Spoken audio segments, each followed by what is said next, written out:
Les États-Unis auraient utilisé une arme mystérieuse, une nouvelle arme dont on ne connaît ni le nom ni réellement l'effet, et qui aurait permis de capturer Maduro en quelques minutes sans perdre un seul soldat américain. US used a powerful mystery weapon during the raid to capture Nicolas Maduro. According to the report, the US used a powerful mystery weapon that rendered Venezuelan soldiers ineffective during the raid. Parce que là, de ce qu'on en sait de plus en plus, c'est que les Américains, ils ont fait descendre 20 soldats. Ils étaient en face de centaines d'ennemis, enfin de soldats vénézuéliens, et il n'y a eu aucune perte du côté des États-Unis. Mais pire encore, parmi les premiers jours, on avait quelques récits qui semblaient un peu bancals, nous expliquant que d'un seul coup, en quelques secondes, les soldats du Venezuela, ils sont tous tombés par terre, en saignant du nez et en vomissant, incapables de bouger. Et là maintenant, on se retrouve avec littéralement un audio qui est partagé d'un soldat, d'un garde proche de Maduro du Venezuela à d'autres soldats vénézuéliens. Et ça appuie le témoignage direct qu'on avait au début, comme quoi les États-Unis ils ont utilisé une arme qu'on n'a encore jamais vue nulle part. Tenían una vaina que a mí me hicieron botar, a mí me botaba, yo botaba sangre por la nariz, no sabía de qué era, fue un pito que sonó en toda Caracas y hacía que la gente botara sangre por la nariz, por los oídos, no podíamos movernos, nos inmovilizó ese pito. Dicen que es lo que llaman la onda expansiva sónica. Donc il semblerait que les États-Unis, avec leurs trilliards de dollars en investissement pour l'armée, ça aille quand même quelque part. Et ils sont enfin en train d'utiliser le vrai produit, quoi, le vrai produit. Donc là, l'agent de sécurité qui était sur place, le jour de l'opération, nous n'avons rien entendu venir. Nous étions en faction, mais soudain, tous nos systèmes de radar se sont arrêtés sans explication. Ensuite, nous avons vu des drones, des tas de drones, survoler nos positions et nous savions pas comment réagir. Bon, jusque-là, rien de choquant, on aurait pu s'imaginer tout ça. D'accord ? On aurait pu s'imaginer tout ça. Et l'intervieweur, alors, qu'est-ce qui s'est passé ensuite ? Comment elle s'est déroulée l'attaque principale ? Alors, après l'apparition des drones, quelques hélicoptères sont arrivés, mais très peu, je crois à peine 8. Des soldats en sont descendus, mais en très petit nombre. Une vingtaine d'hommes peut-être. Mais ces hommes étaient technologiquement très avancés. Ils ne ressemblaient à rien de ce que nous avions affronté auparavant. Ce texte pourrait ressembler à de la giga-propagande américaine et complètement fausse. Je tiens quand même à préciser qu'il a été relayé par Caroline Leavitt, la porte-parole de la Maison-Blanche. Elle a carrément tweeté ce message en disant « Arrêtez ce que vous êtes en train de faire et concentrez-vous là-dessus. Écoutez bien ce qui s'est passé. » Donc ok, c'est un sous-entendu, mais la Maison-Blanche est en train de valider ce témoignage. Et ensuite, quand la bataille a commencé, l'intervieweur demande « Alors là, c'était un massacre. Nous étions des centaines, mais nous n'avions aucune chance. Ils tiraient avec une telle précision et une telle rapidité. On aurait dit que chaque soldat tirait 300 balles par minute. On était impuissants. Et les soldats sont arrivés avec un aimbot. Ils avaient vraiment un cheat code sur eux. Des armes qui tirent beaucoup plus vite que la normale et qui touchaient quasiment tout le temps. Et vos propres armes, alors, elles n'ont pas été utiles. Aucune aide. Parce qu'il n'y avait pas que les armes. À un moment donné, et c'est là que ça commence, ils ont lancé quelque chose. Je ne sais pas comment le décrire. C'était comme une onde sonore très intense. Et j'ai soudain eu l'impression que ma tête allait exploser de l'intérieur. On a tous commencé à saigner du nez, certains vomissaient du sang, et on est tombé au sol, incapables de bouger. Aucun camarade n'a pu résister. Ces 20 soldats américains ont eu aucune perte, et ont des centaines d'entre nous. On n'avait aucun moyen de rivaliser avec leur technologie et leurs armes. Je vous jure, j'ai jamais rien vu de pareil. On était tellement tétanisés qu'on pouvait même plus se relever après cette arme sonique ou je sais pas trop ce que c'était. Et alors ça pourrait par exemple être ce genre d'arme laser ou sonique. Ce genre de laser on les voit pas à l'œil nu, c'est parce que là on est sur une caméra thermique mais ça c'est invisible à l'œil nu. Alors peut-être que ça serait quelque chose comme ça.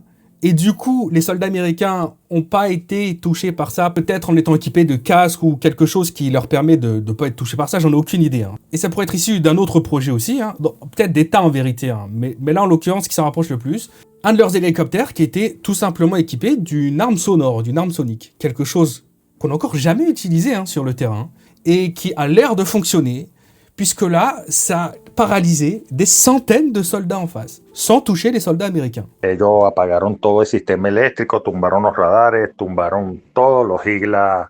La gente tenía miedo. Hubo uno solo que agarró un igla y cuando él lo disparó, inmediatamente el dron lo detectó y bueno, fallecieron. A todos de un solo bombazo. Aquí en el 23 de enero, hubo uno aquí que se la tiró de guapo, disparó la esa, lo peló y el dron al ratico regresó y tiró una bomba y bueno, y voló la mitad de unas partes aquí. hay mucha gente quemada, mucha gente herida.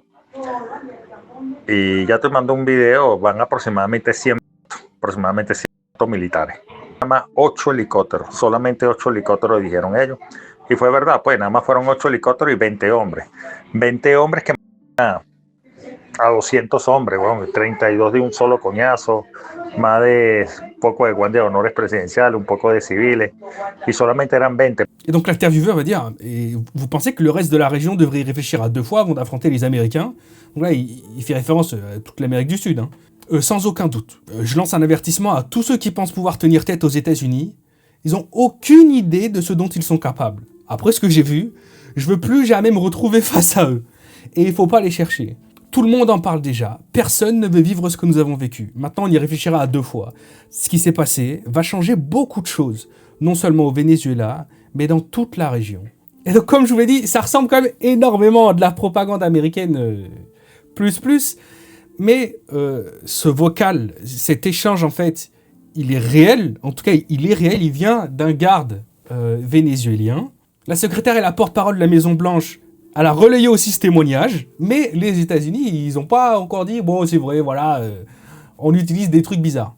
Bon, ce qui est normalement vérifiable, en tout cas dans cette histoire, c'est que de 1, il n'y a eu aucune perte du côté des Américains. Et on estimait les troupes au sol, les troupes spéciales, entre 15 et 30 personnes. Donc, une vingtaine de soldats, ça tient. Deuxième chose qui, normalement, a été vérifiée là, c'est qu'il y a au moins 100 pertes du côté du Venezuela, parmi les gardes et les soldats qui étaient sur place. Donc, on se retrouve peut-être avec les États-Unis qui ont enfin sorti des produits de la zone 51. C'est possible, voilà, moi je dis ça comme ça. Non, c'est très bien que cette zone 51 ne sert à rien du tout, mais il est évident de toute façon, il est évident qu'avec le budget mis en place, ce genre de choses allait arriver. On a aussi vu les Chinois qui étaient très contents de montrer leur nouveau bateau équipé de lasers extrêmement puissants qui permettent à distance de détruire des drones et même des drones sous l'eau, des sous-marins drones. Ils expliquent qu'ils sont aussi capables, les Chinois, grâce à leurs lasers super puissants, de détruire des torpilles sous l'eau, des torpilles qui se rapprocheraient de leur bateau. Donc, on est enfin dans une nouvelle ère de type guerre cybernétique.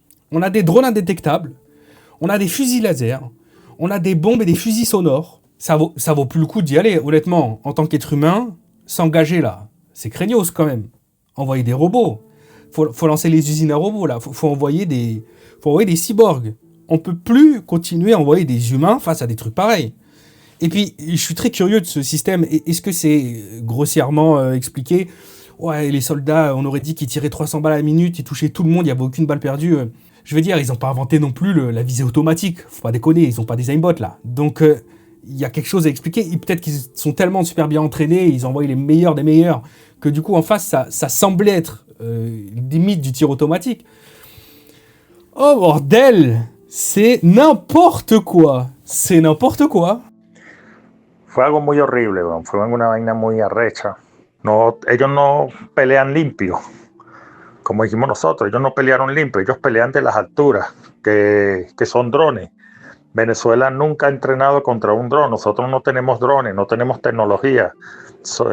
Las velocidades de esos helicópteros, jamás hemos visto un helicóptero con una velocidad tan que dejó un poco de casa aquí sin techo, dejó los árboles caídos, un helicóptero que iban a una velocidad jamás vista, ni siquiera nosotros hemos tenido un helicóptero de eso aquí.